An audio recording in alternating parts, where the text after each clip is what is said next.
একটা প্রশ্ন যার উত্তর প্রত্যেকটা গাইডে ভুল দেওয়া আছে। আমি এমন কোনো গাইড দেখিনি যেটাতে এটার উত্তরে একদম ঠিকভাবে দেওয়া আছে। ইভেন জাস্ট একটা গাইড মানে লেকচারে দেখছিলাম যে একটু ক্লু দেওয়া আছে, কিন্তু ওইখানেও পুরোপুরি ধারণা দেওয়া হয়নি আসলে দুটি চার্জের ক্ষেত্রে কোথায় তড়িৎ প্রাবল্য শূন্য হবে আর কোথায় সমান হবে। ধনাত্মক চার্জের ক্ষেত্রে মানে কোথায় শূন্য হবে এটা সব জায়গায় ঠিক আছে, কিন্তু বিপরীতধর্মী চার্জের ক্ষেত্রে কী হবে এটা সব গাইডে ভুল। তো এই কনসেপ্ট নিয়ে আমরা আজকের ভিডিওতে কথা বলবো। একদম তড়িৎ প্রাবল্যের বেসিক কনসেপ্ট থেকে শুরু করে এর ওপরে কিছু ম্যাথ প্রবলেম আমরা সলভ করবো এই ভিডিওতে। তো চলো ভিডিও শুরু করি।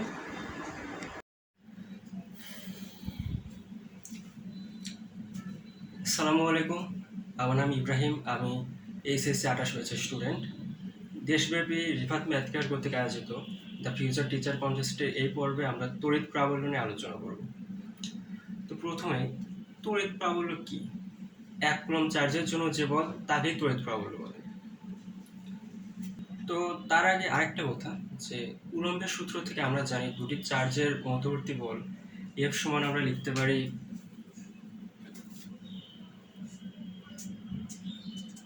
কে capital Q small q divide by d square.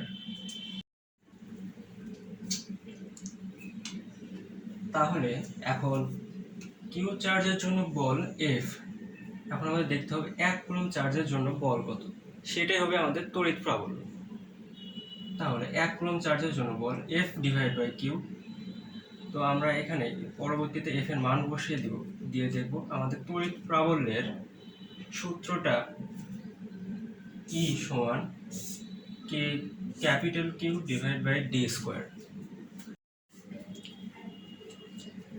এখন আমরা বুঝবো দুটি চার্জের জন্য কোথায় তড়িৎ প্রাবল্য শূন্য হবে। তো ধরে নেই এইটা Q1 চার্জ এবং এইটা Q2 চার্জ। এখন আমরা একটা কথা জানি না যে সমধর্মী চার্জ পরস্পরকে বিকর্ষণ করে আর বিপরীতধর্মী চার্জ পরস্পরকে আকর্ষণ করে।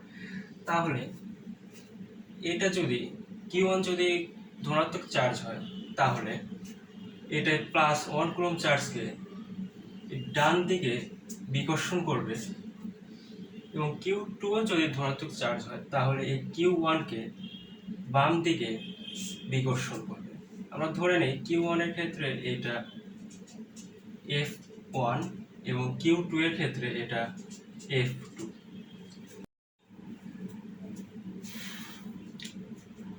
এখন Q1 আর Q2 চার্জের জন্য বল F1 ও F2। বল যেহেতু ভেক্টর রাশি, আর দেখো তো এই দুইটা ভেক্টর রাশি কিন্তু বিপরীত দিকে ক্রিয়া করছে, তাহলে এদের সংযোগ রেখার কোথাও কি বল সমান হতে পারে না। দুটি ধনাত্মক চার্জের জন্য এদের তড়িৎ প্রাবল্য সংযোগ রেখার কোনো এক জায়গায় শূন্য হবে। এখন যদি দুইটাই সমপরিমাণ চার্জ হয় তাহলে একদম মধ্যবিন্দুতে তড়িৎ প্রাবল্য শূন্য হবে।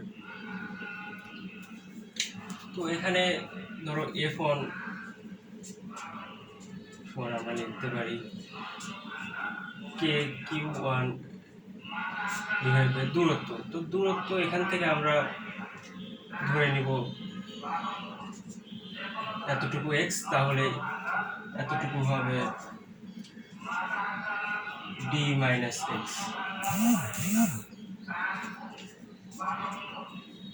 তো Q1 divide by x square আর F2 সমান Q2 divide by d minus x whole square. আর এখন যেহেতু তড়িৎ প্রাবল্য শূন্য, তাই আমরা F1 সমান F2 লিখতে পারি। এখন F1 ও F2 এর মান বসিয়ে দিই।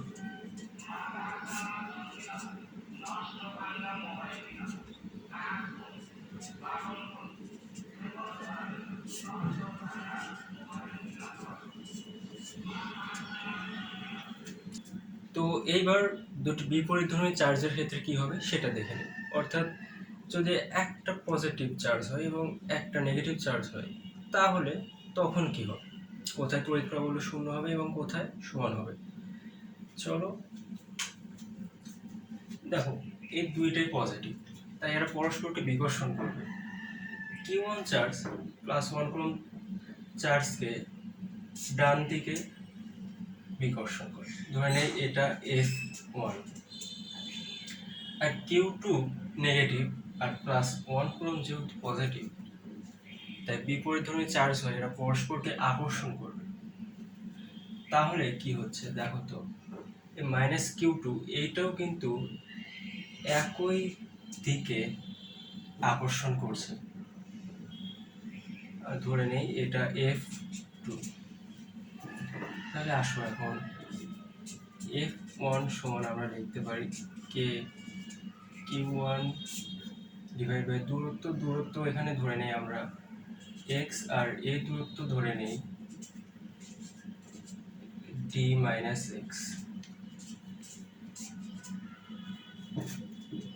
তাহলে K Q1 divide by x square এবং F2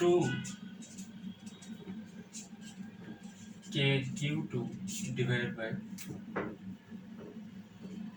d minus x whole square. এখন দেখো, দুইটা ভেক্টর রাশি যদি একই দিকে ক্রিয়া করে তাহলে কি তাদের সংযোগ রেখার কোনো জায়গায় তড়িৎ প্রাবল্য শূন্য হতে পারে? না, তড়িৎ প্রাবল্য এদের সংযোগ রেখার কোথাও শূন্য হবে না। তাহলে কি হতে পারে? সংযোগ রেখার মধ্যে তড়িৎ প্রাবল্য সমান হতে পারে এবং বাইরে হলে তড়িৎ প্রাবল্য শূন্য হবে। এখন আসো আমরা তড়িৎ প্রাবল্য সমানের ক্ষেত্রে কি হবে সেটা দেখে। তাহলে আমরা লিখতে পারি F1 সমান F2, এরপর K Q1 divide by x square K divide by x square.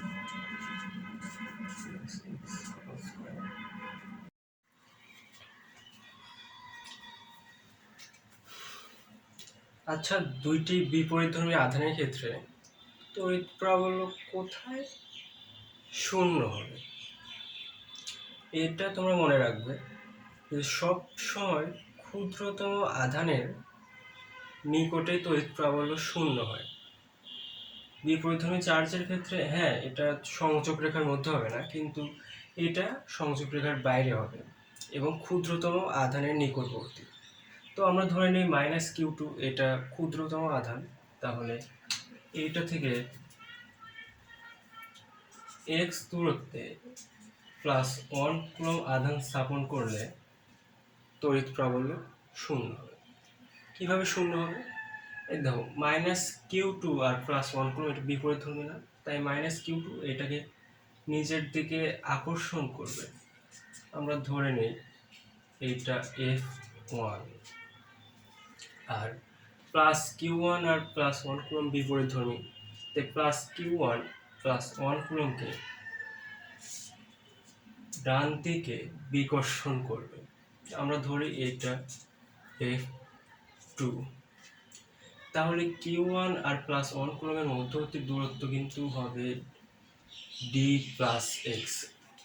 আচ্ছা, এই যে Q1 আর Q2 মধ্যবর্তী দূরত্ব কিন্তু d।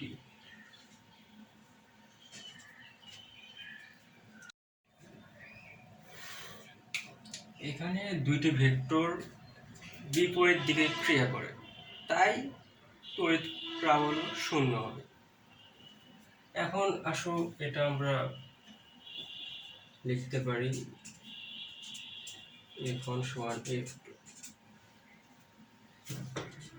তাহলে K Q2 divide by x square সমান K Q1 divide by d plus x square. আসলে প্রথম এরকম ভিডিও বানালাম, তো কিছু ভুল ত্রুটি হতে পারে, সেটা সবাই কনসিডার করবে আশা করি। কিছু কিছু জায়গায় হয়তো ডিস্টার্ব ফিল করেছো, কিন্তু ওইখানে সমস্যা নেই, তোমরা মান বসিয়ে দিবে তাহলে উত্তরটা চলে আসবে। আসলে ভিডিও একটু বেশি লম্বা হয়ে যাচ্ছিল, তাই আমি ওটা করার পরও কাট করে দিছি আর কি। আর পুরো ভিডিওতে যে কনসেপ্টগুলো বোঝালাম সেটা যাচাই করার জন্য একটা হোমওয়ার্ক দিচ্ছি, সেটা তোমরা সবাই করবে এবং কমেন্টে জানাবে তোমাদের অ্যান্সার কত হয়েছে। অ্যান্ড সব শেষে রিফাত ভাইকে ধন্যবাদ এরকম একটা প্রোগ্রাম আয়োজন করার জন্য। তোমাদের সবাইকেও ধন্যবাদ আমার ভিডিও দেখার জন্য। Thank you everyone.